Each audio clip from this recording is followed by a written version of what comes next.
મિત્રો આપણે આવી ગયા છે રોટલી વિભાગની અંદર। અહીંયા સવારના નાસ્તામાં ગરમા ગરમ થેપલા, દહીં અને દૂધ આપવામાં આવે છે। અત્યારે જોઈ રહ્યા છે થેપલા બની રહ્યા છે તે।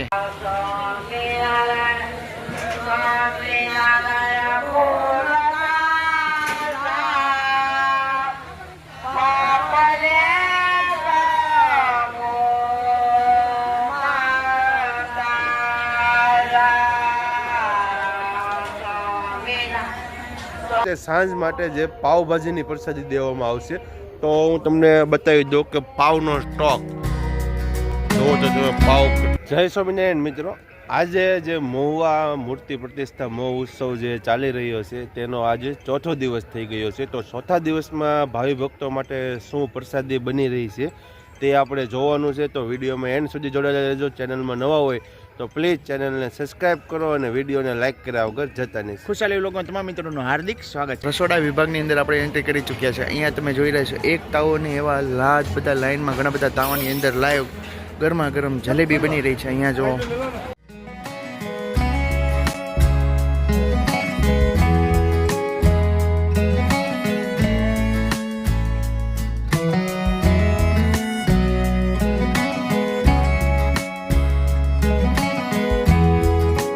ડોમની અંદર આપણે એન્ટ્રી કરી ચૂક્યા છે। અહીંયા જો ઘણા બધા બહેનો છે ને જે હાટાની પ્રસાદી ભેગી કરી છે। આજે પ્રસાદીમાં છે હાટા અને જલેબી। એક સાથે ઘણી બધી સાટાની ચોકીઓ ભરેલી છે અને માતાઓ અને બહેનો જે સાઠા છે ને બાઉલની અંદર ભરી રહ્યા છે। વાહ વાહ, જો ચોખ્ખા ઘીની અંદર બનાવેલી છે, બરાબર ને બા? ગરમા ગરમ ચૂરમાના લાડુ બનાવવા માટે અહીંયા જે લોટ બાંધવામાં આવી રહ્યો છે। ચૂરમાના લાડુ બનાવવા માટે સરસ મજાના ગરમા ગરમ મુઠિયા પડી રહ્યા છે। ગરમા ગરમ મુઠિયા તળાઈ જાય ત્યાર પછી આ જગ્યા ઉપર ચોકીમાં કાઢવામાં આવે છે અને અહીંયા જો મશીનો દ્વારા સંપૂર્ણ રસોઈ જે ગરમા ગરમ લાઈવ બની રહી છે અને સંપૂર્ણ રસોઈ જે ચોખ્ખા ઘીની અંદર બનાવવામાં આવે છે।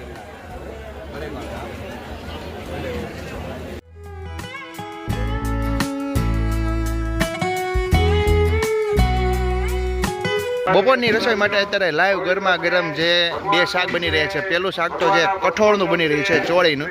તો ચાલો આપણે તે નિહાળી। અને ખૂબ જ વિશાળ જે 5 થી 6 ફૂટની ટોપની અંદર જે આ ભવ્ય રસોઈ બની રહી છે। અંદાજિત આજે છે 50 થી 60,000 ભાવિ ભક્તોની રસોઈ। ચાલો આપણે તે નિહાળીએ। તો મિત્રો અત્યારે ચોળાનું શાક બની રહ્યું છે, તો કઈ રીતે બનાવવામાં આવે છે તે તમે નિહાળો।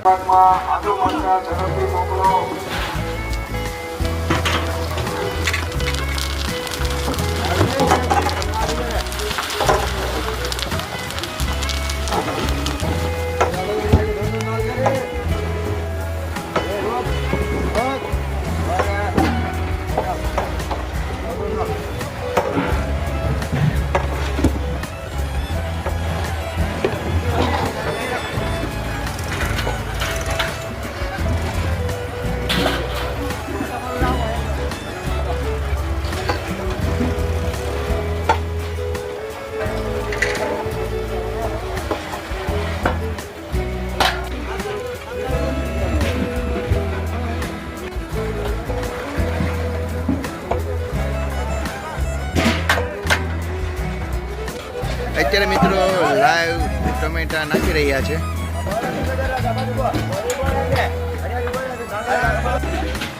કઠોળની શાકની અંદર ચણાનો લોટ, મરચાં, આદુ, ટમેટાની ચટણી અત્યારે નાખવામાં આવી રહી છે।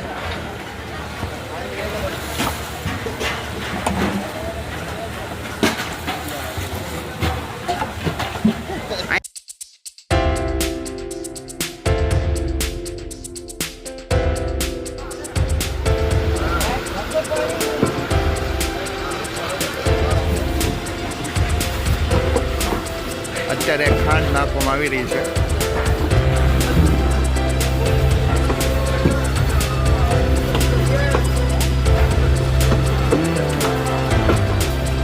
સામેની તરફ જે કઠોળનું શાક બની રહ્યું હતું, હવે આપણે પહોંચી ગયા છે અહીંયા રીંગણા બટેકાનું શાક બની રહ્યું છે તે જગ્યા ઉપર। અહીંયા ખૂબ જ વિશાળ અંદાજિત 5 થી 6 ફૂટના ટોપની અંદર જે 40 થી 50,000 ભાવિ ભક્તોની જે રસોઈ બની રહી છે। અહીંયા જો આ ટમેટાના પૂરેપૂરો અહીંયા લાઈવ ગરમા ગરમ રીંગણા બટેકાનું શાક બની રહ્યું છે અને અહીંયા આપણે બીજા ટોપની અંદર જોવા જઈએ ને તો ઉફાળા મારી રહ્યું છે.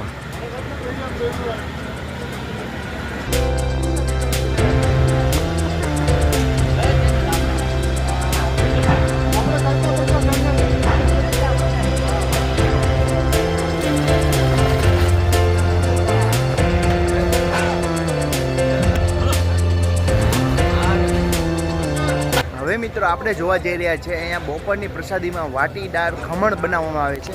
અહીંયા જો ઘણા બધા ચોકીની અંદર ફૂલ સ્ટોક થઈ ગયો છે અને ઘણા બધા ભાઈઓ છે ને અહીંયા જે તેમની રસોઈ બનાવી રહ્યા છે. આ સંપૂર્ણ મશીનની અંદર અલગ અલગ મિષ્ટાનો બનતી હોય છે. અત્યારે વાટીદાર ખમણ બનાવવામાં આવે છે.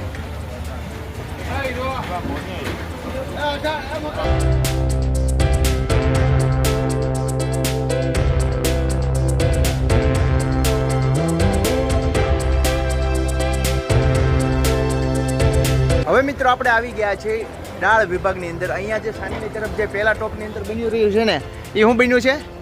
કઢી બની રહી છે. એમાં એક ટોપ આખો સાઈઝનો ભીડો છે, એમાંથી સાઈઝ નાખીને કઢી બની. અંદાજિત 5 થી 6 ટોપની બરાબર 5-6 ટોપની અંદર અલગ અલગ મિષ્ટાનો બની રહી છે બધી જગ્યાએ. અને 40 થી 50,000 માણસોની આજ બપોરની રસોઈ છે. સાંજમાં આજે પાવભાજી આપવામાં આવશે. તો બધું જો અલ્પેશભાઈ બતાવે છે. આ જે ટોપ છે ને આ ટોપની અંદર ગરમા ગરમ લાઈવ દાળ બની રહી છે. અંદાજિત 5 થી 6 ફૂટ લાંબો ટોપ છે અને અહીંયા આ ટોપની અંદર 40 થી 50,000 ભાવિ ભક્તો જે ભોજન ગ્રહણ કરી શકે તેટલી વિશાળ રસોઈ બની રહી છે. અને સંપૂર્ણ જે દાળની અંદર ગરમ મસાલા ઉપયોગ કરવામાં આવે છે તે આ ટેજ ઉપર રાખવામાં આવેલા છે. મરચાં, તીખા, લવિંગ, બાજ્યા એમ સંપૂર્ણ ગરમ મસાલા જે આ જગ્યા ઉપર રાખેલા છે. મિત્રો આપણે આવી ગયા છે રોટલી વિભાગની અંદર. અહીંયા સવારના નાસ્તામાં ગરમા ગરમ થેપલા, દહીં અને દૂધ આપવામાં આવે છે. અત્યારે જોઈ રહ્યા છે થેપલા બની રહ્યા છે તે.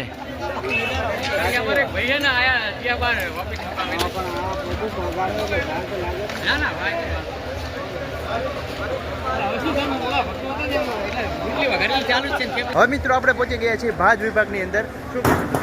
બસ હવે આપણે આગળ થેપલા અને રોટલી નિહાળીને આવ્યા છીએ અને હવે આપણે પહોંચી ગયા છીએ દાળ ભાતના વિભાગમાં. દાળ તો જોઈ લીધી છે, હવે આ ભાત બની રહે છે. તમે જો એક સાથે ઘણા બધા ભાતના જે આ તાવા નાખેલા છે એ તાવાની અંદર ઘણા બધા ભાત બને છે.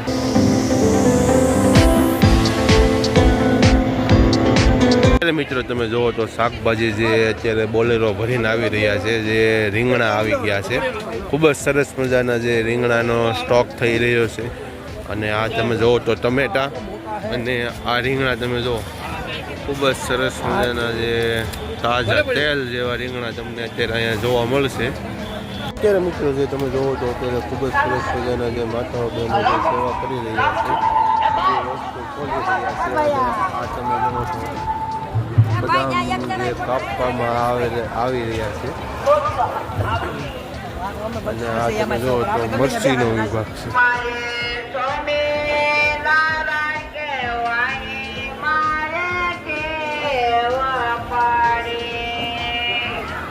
અને આ તમે જુઓ તો બટેટા અત્યારે જે સુધારવામાં આવી રહ્યા છે. જે આજે સાંજે પાવભાજીનો પ્રોગ્રામ છે તો તેમાં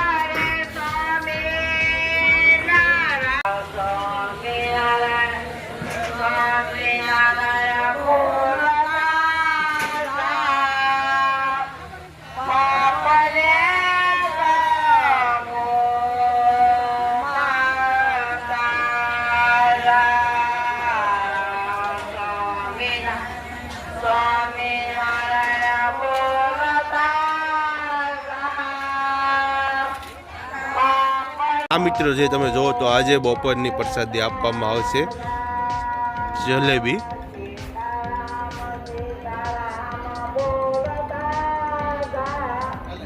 અહીંયા તમે મિત્રો જુઓ તો આ આખો સાટાનો સ્ટોક કરવામાં આવેલો છે. હવે મિત્રો જે તમને હું બતાવવા જઈ રહ્યો છું ને તે સાંજ માટે જે પાવભાજીની પ્રસાદી દેવામાં આવશે. તો હું તમને બતાવી દઉં કે પાવનો સ્ટોક જુઓ તો તમે પાવ કેટલા બધા છે અત્યારે આવી ગયા છે સવારના પોરમાં જ તે. અને આ જે તમે જોઈ રહ્યા છો ને તે સ્કોટર રૂમ છે. બધું કાચું સીધું બધું અહીંયા રાખવામાં આવે છે. અને અહીંયા જે તમે જુઓ તો ખૂબ જ સરસ મજાના જે ઘીના ડબ્બા પડ્યા છે. તો મિત્રો આ હતું ચોથા દિવસનું રસોઈ જે ભાવિ ભક્તોને જમાડવામાં આવશે. તો તમને અમારો વિડીયો ગમ્યો હોય તો પ્લીઝ વિડીયોને લાઇક કરો અને સારી એવી કમેન્ટ કરી દો. તો ચાલો મળીએ નવા વ્લોગ સાથે. જય માતાજી, જય શ્રી કૃષ્ણ, જય સ્વામિનારાયણ.